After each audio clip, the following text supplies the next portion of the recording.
The glass bottle felt warm against Elijah Moss's frozen gloves, though he knew that was impossible at -62 degrees Celsius. Inside the small container, a golden amber oil caught the dim firelight from his cabin, glowing like trapped sunlight in the endless dark of a winter that refused to end. This oil, rendered through desperate experimentation during the longest cold snap in recorded frontier history, would be the only reason Elijah survived when dozens of other trappers in the Montana wilderness froze to death or starved in their cabins. What started as a final attempt to keep his lamp burning would become a formula that saved lives across the Rocky Mountains for the next 20 years. Before we dive into Elijah's story, let us know where you're watching from in the comments below. And if survival stories like this one move you, hit that subscribe button, because tomorrow's episode reveals an even more impossible discovery from the American frontier. Elijah Moss stood at the single window of his cabin on March 23, 1842, and watched snow fall for the 177th consecutive day. He had been counting since October 9th, when the first flakes arrived earlier than any trapper in the region could remember. Now, deep into what should have been early spring, the temperature outside held steady at -58 degrees Celsius. The thermometer he had mounted on the outer wall, visible through a small cleared patch of frost on the glass, had not risen above -40 in 3 weeks. Something was fundamentally wrong with the world, and Elijah was beginning to understand that this winter might kill him. He was 34 years old and had spent 11 seasons trapping beaver and marten in the tributaries that fed the Yellowstone River. He knew cold. He had survived winters that dropped to -45 degrees for days at a time. He had weathered blizzards that buried his cabin to the roofline. He understood how to read weather patterns, how to stockpile supplies, how to make every piece of firewood count. But this winter operated under different rules, and those rules were becoming increasingly clear. There would be no spring thaw in April. There might be no spring thaw at all. The cabin around him creaked and groaned under the assault of cold that seemed to have physical weight. Frost coated the interior walls despite the fire that burned constantly in the stone hearth. His breath formed clouds that hung in the air before slowly settling as ice crystals on every surface. He wore every piece of clothing he owned, layered in a specific order he had refined over the past month. Wool long underwear, leather pants and shirt, a beaver fur vest, a coat made from wolf pelts, and a final outer layer of thick canvas treated with bear fat. Even with all of this, he felt cold in his bones, a deep chill that never quite left. His supplies told the real story. The food cache, built in October, stocked to last until May, was now 3/4 empty.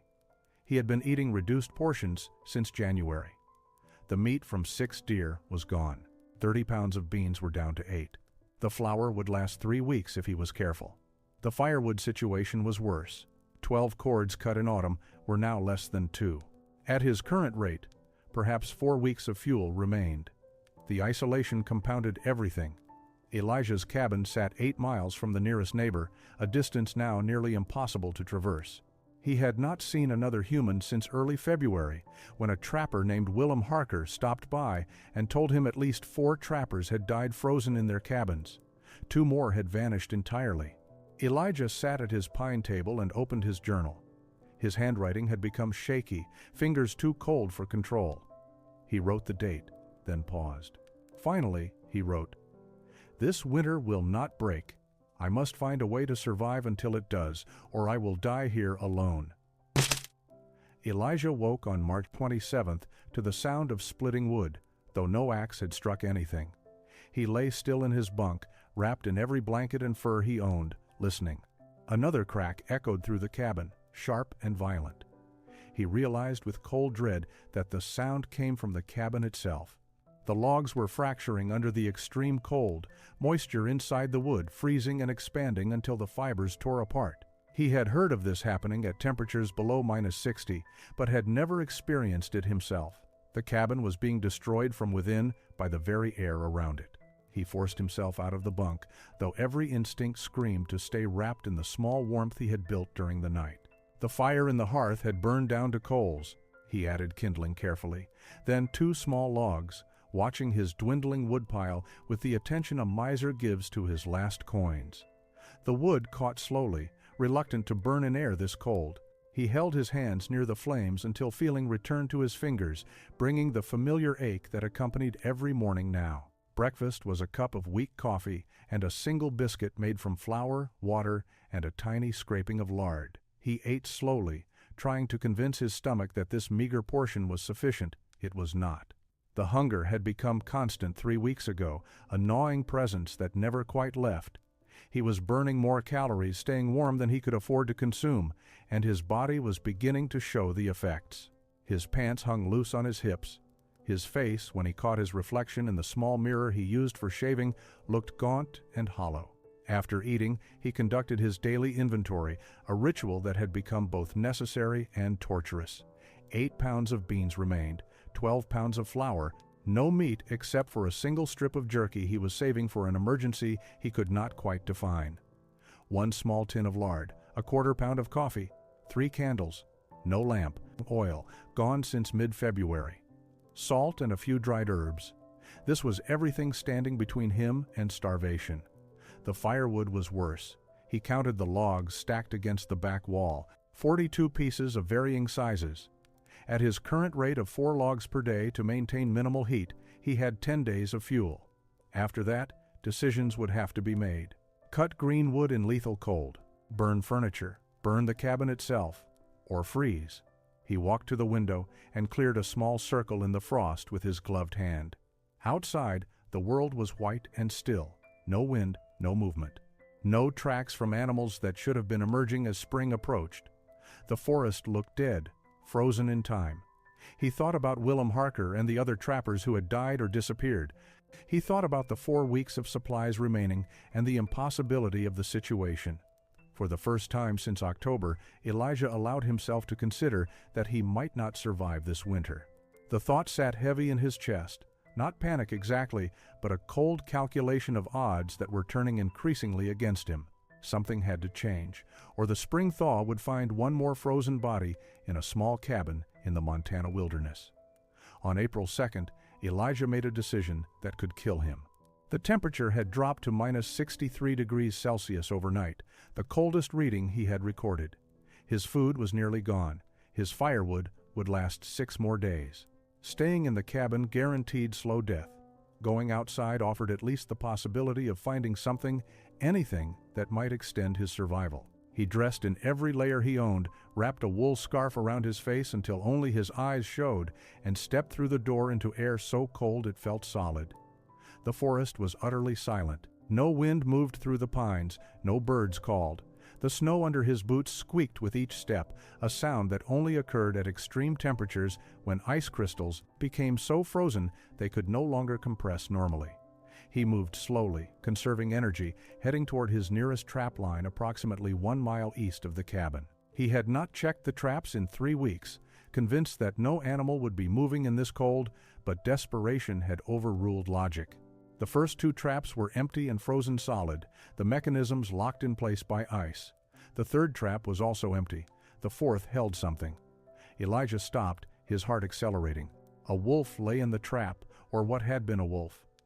The animal was frozen in the position of death, one leg caught in the steel jaws, body curled against the cold that had killed it. Elijah guessed it had died within hours of being caught, maybe 2 days ago, based on the snow accumulation. The wolf was large, perhaps 90 pounds, with thick winter fur that had not been enough to save it. He knelt beside the animal, his joints protesting the movement. This was meat. This was fur. This was survival delivered by sheer luck. He opened the trap with effort, the frozen metal resisting his gloved hands, and lifted the wolf. The body was rigid, frozen, completely solid. He slung it over his shoulders, feeling the weight settle against his back, and began the return journey to the cabin. The mile back took 40 minutes, twice as long as the outbound trip. The wolf's weight and the extreme cold drained him rapidly. By the time he reached his door, his legs were shaking. He brought the wolf inside and laid it near the fire to thaw. For the first time in weeks, he felt something like hope. As the wolf's body slowly softened in the cabin's heat, Elijah studied it with the practiced eye of someone who had processed hundreds of animals. The fur was exceptional, thick and healthy, despite the starvation conditions that must have driven the wolf to his trap line. But it was the body fat that caught his attention. Even starved, the wolf had retained a layer of fat beneath its skin, and this fat had a consistency he had not seen before. In the extreme cold, it had not frozen solid like muscle tissue. Instead, it remained almost pliable, as if the cold had preserved some quality in the fat itself. He touched the fat layer with one finger, feeling the texture. An idea began forming in his exhausted mind, formless and incomplete, but present. This wolf might offer more than just meat and fur. It might offer something else entirely. Elijah spent April 3rd processing the wolf with a care that bordered on reverence. Every part of the animal represented survival, and waste was unthinkable. He skinned the wolf carefully, setting the pelt aside to cure later. He butchered the meat into portions, wrapping each piece in cloth and placing them in the coldest corner of the cabin where they would remain frozen. 16 pounds of meat total, enough for perhaps 12 days if he was disciplined. But it was the fat that occupied his thoughts. He had rendered animal fat dozens of times over his 11 years in the wilderness. Bear fat for waterproofing, beaver fat for cooking, deer tallow for candles. The process was always the same. Cut the fat into small pieces. Heat it slowly in a pot until the fat melted and separated from the tissue. Strain out the solid bits, let the liquid fat cool and solidify. Simple, efficient, and producing a product useful for half a dozen purposes. But something about the wolf fat made him hesitate to follow the standard method. The fat had stayed pliable in temperatures that froze solid everything else. That suggested some property he did not understand. High heat during rendering might destroy whatever made this fat different. He decided to experiment, splitting the fat into 3 portions. The first portion he would render using the traditional method. The second he would render at lower temperature. The third he would combine with pine resin, a sticky substance he had collected in autumn and stored in a small jar. He started with the traditional rendering. The fat melted normally, producing a clear liquid that smelled like any other animal fat. He poured it into a small tin cup and set it aside to cool. Next came the low-heat rendering. He placed chunks of fat in his cooking pot and set it at the edge of the fire where the heat was gentler.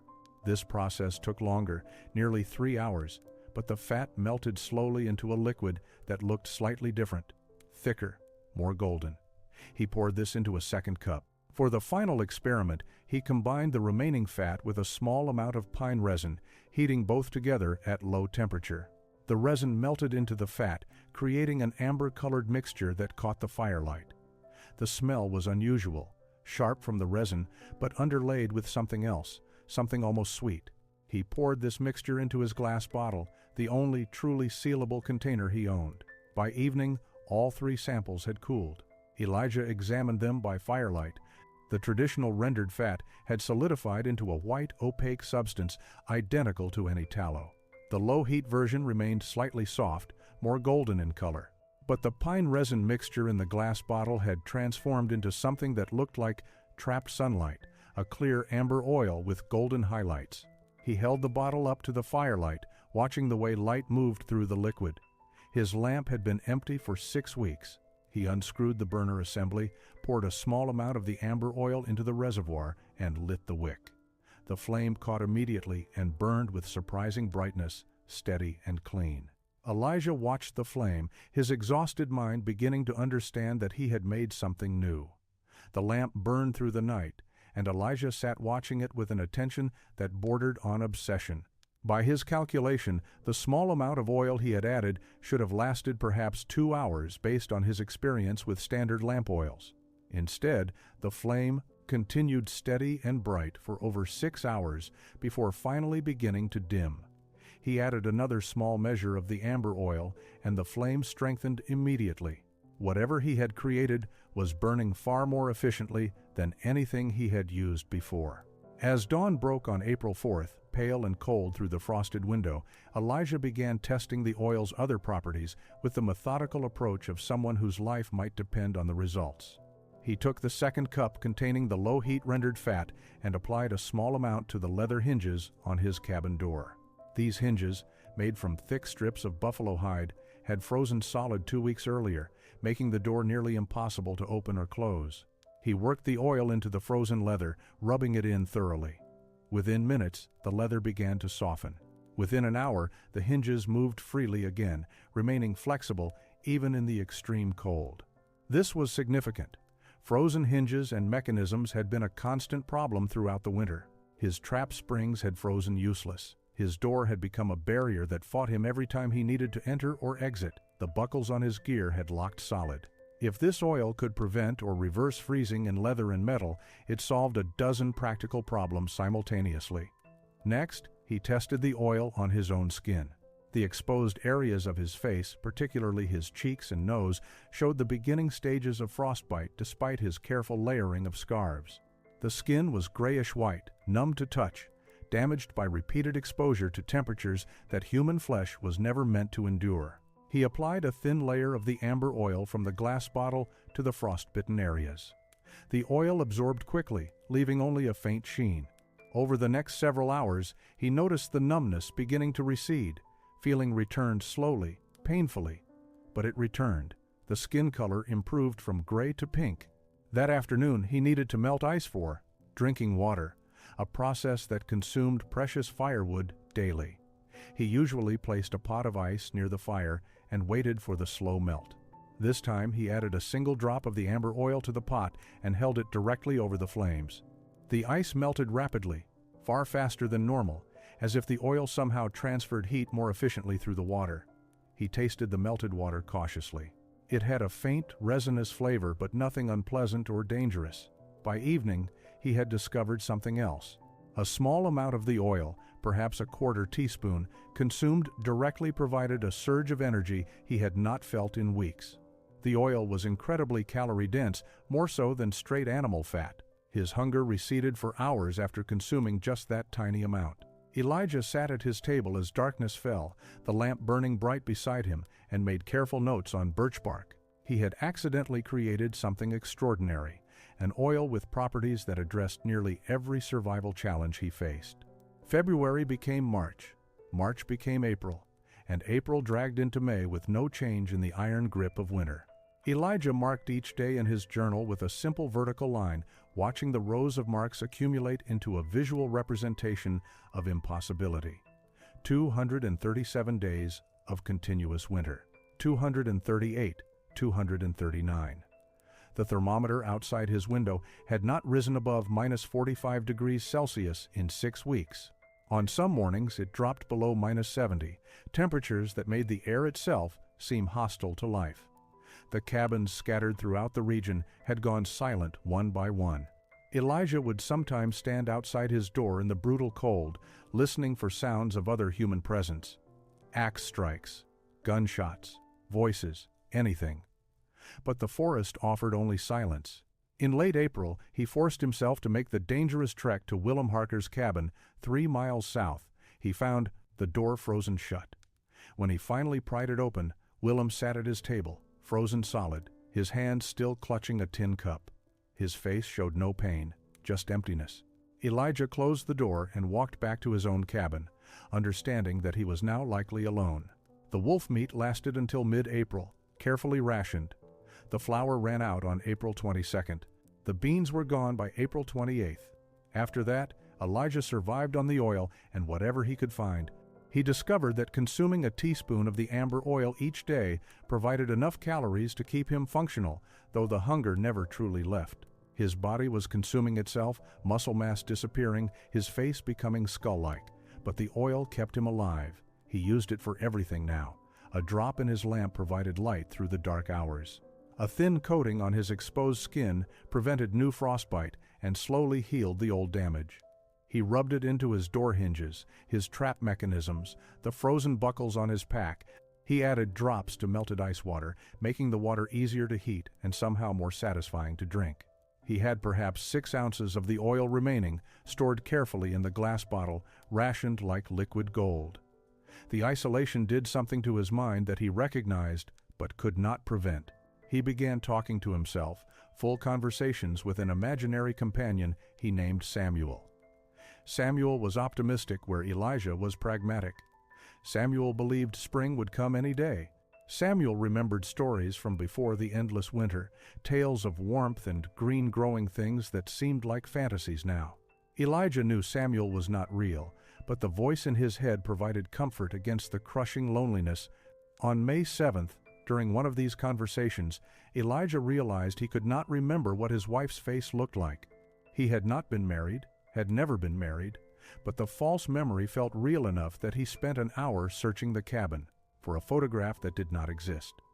When clarity returned, he sat at his table and wrote in his journal with shaking hands, "The cold is inside me now, not just in my body, in my thoughts. I must hold on." On May 14th, the temperature dropped to -72 degrees Celsius, the coldest reading Elijah had recorded in 254 days of winter. He woke to a sound like rifle shots echoing through the cabin.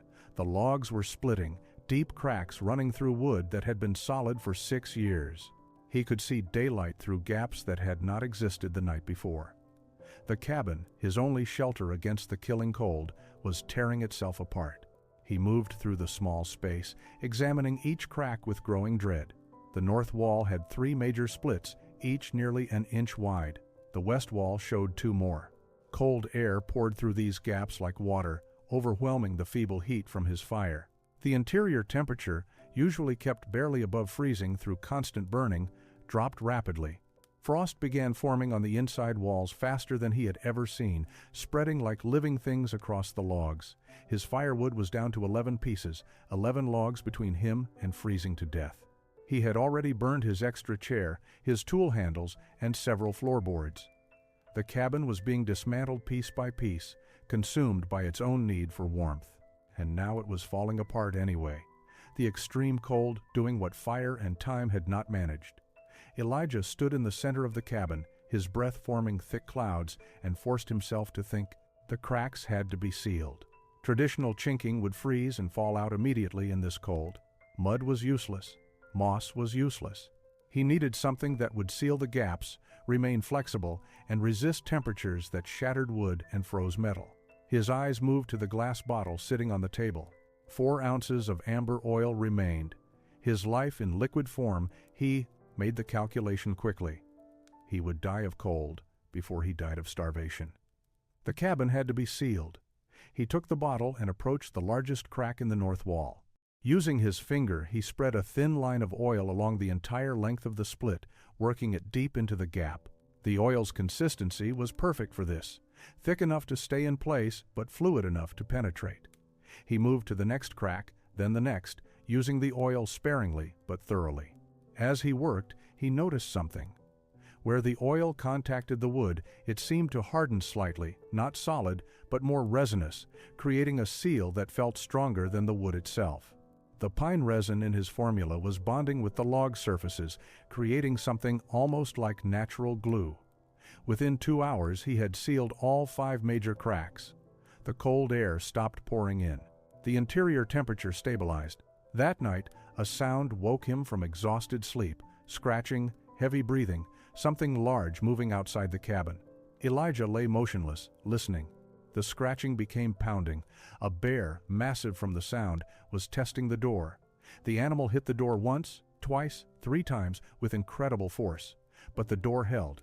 The oil-treated hinges did not break. The oil-sealed cracks did not widen. After 20 minutes, the bear gave up and wandered back into the darkness. Elijah released a breath he had not known he was holding. With less than 2 ounces of oil remaining and no guarantee that winter would ever end, Elijah made a decision that defied all logic. He would create more oil, perfecting the formula while documenting every step so precisely that the knowledge could survive even if he did not. If he died in this cabin, whoever found his body would find instructions for making the substance that had kept him alive. The knowledge was too valuable to die with him. He had one advantage.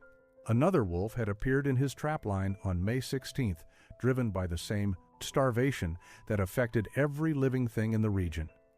This animal was smaller, perhaps 60 pounds, but it provided fresh fat to work with.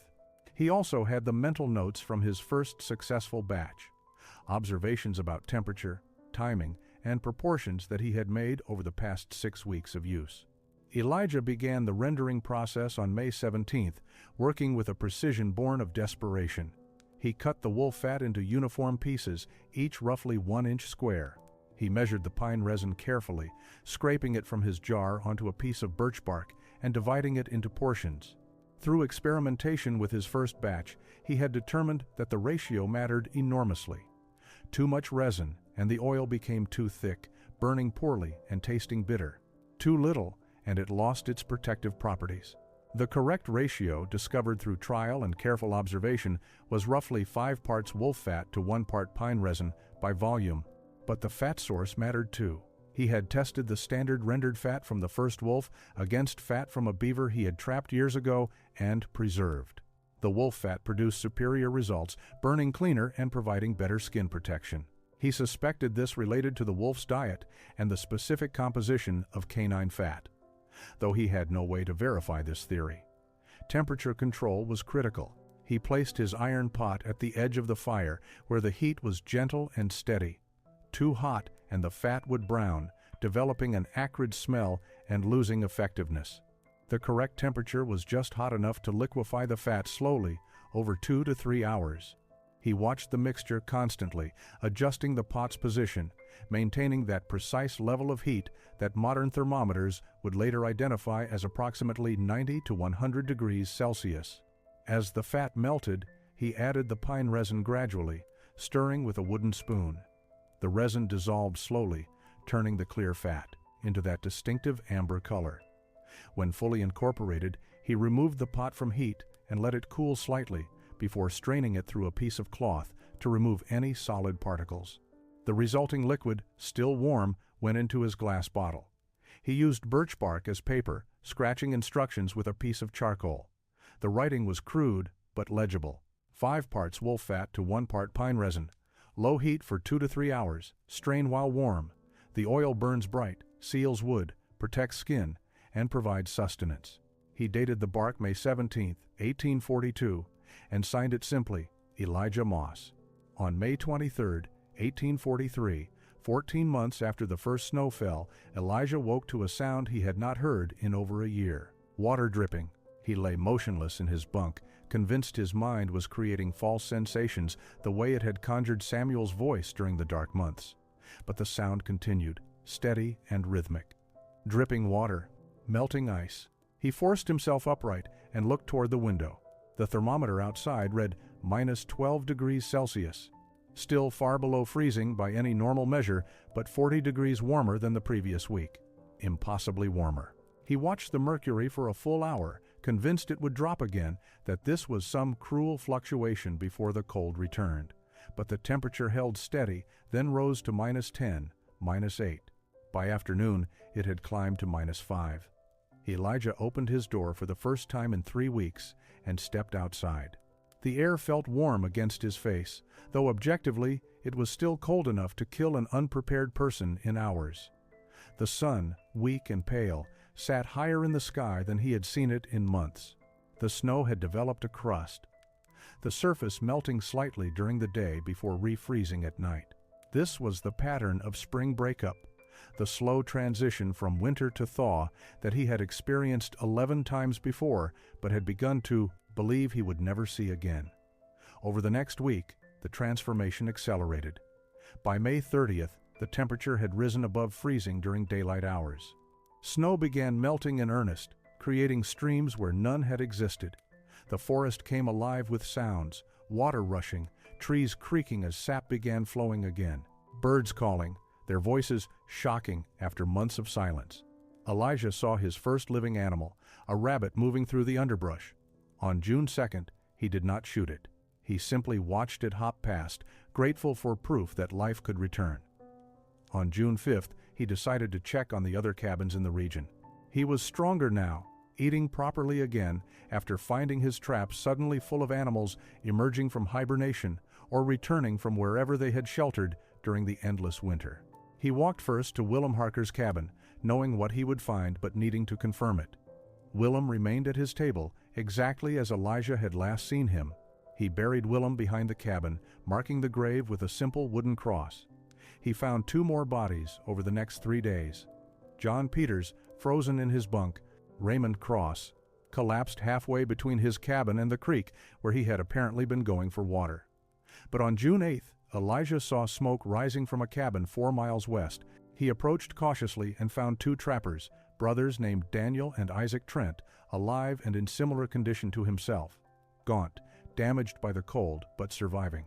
They stared at each other for a long moment, 3 men who had endured the impossible. Finally, Daniel spoke. "How?" he asked simply. "How did you survive?" Elijah reached into his pack and removed the glass bottle filled with amber oil. "I found a way," he said. Elijah sat with Daniel and Isaac Trent in their cabin on June 9, 1843, and told them everything. The wolf in his trap, the experimentation with rendering temperatures, the discovery, the pine resin mixture, the oil's multiple properties that had kept him alive when every conventional survival method had failed. He showed them the birch bark documentation, the precise ratios and temperatures written in charcoal. The brothers listened with the attention of men who understood exactly how close they had come to death. Daniel had survived by eating his pack mules and burning every piece of furniture in his cabin. Isaac had developed severe frostbite and lost 3 fingers on his left hand. Both men had been within days of either starving or freezing when the thaw finally came. When Elijah finished explaining the oil, Daniel asked the question that would define what came next. "Will you teach us to make it?" Elijah did not hesitate. The knowledge was too important to hoard. Over the next week, he showed the Trent brothers how to render wolf fat at low temperature, how to incorporate pine resin, how to achieve that specific amber color that indicated correct proportions. He gave them half of his remaining oil and a copy of his birch bark instructions. They practiced the process until they could replicate it consistently. Word spread through the scattered trapping community as survivors emerged and made contact. Of approximately 40 trappers who had been working the region when winter began in October 1842, only 7 survived. Elijah, the Trent brothers, and 4 others scattered across 100 miles of wilderness. When they gathered at a trading post in late June, Elijah brought his oil and his documentation. He demonstrated its properties and taught the formula to anyone who wanted to learn. No one asked him to keep it secret. No one offered to pay. Survival knowledge belonged to everyone. By autumn of 1843, a dozen trappers were making variations of what they had begun calling Moss's winter oil. The name spread organically, passed from trapper to trapper, from trading posts to settlements. When new men arrived in bodies, the mountains, older trappers taught them the formula as standard survival knowledge. Over the next 20 years, as the fur trade declined and settlers moved into the region, the oil remained part of frontier life. Elijah continued trapping until 1848, then moved to Oregon Territory, where he bought a small farm. He married in 1850, started a family, and lived quietly until his death in 1871 at age 63. His gravestone made no mention of the endless winter or the oil that had saved his life. But in the mountains, his legacy persisted in a different form. Trappers and settlers continued making the oil well into the 1860s. The formula evolved, adapted, improved by different hands. But the core remained Elijah's discovery, born from desperation during the winter that refused to end. Lives were saved by knowledge freely shared, innovation driven by necessity. A simple mixture of wolf fat and pine resin that proved survival often depends not on strength or weapons, but on the willingness to experiment when traditional methods fail. The impossible winter had passed, but what it taught remained.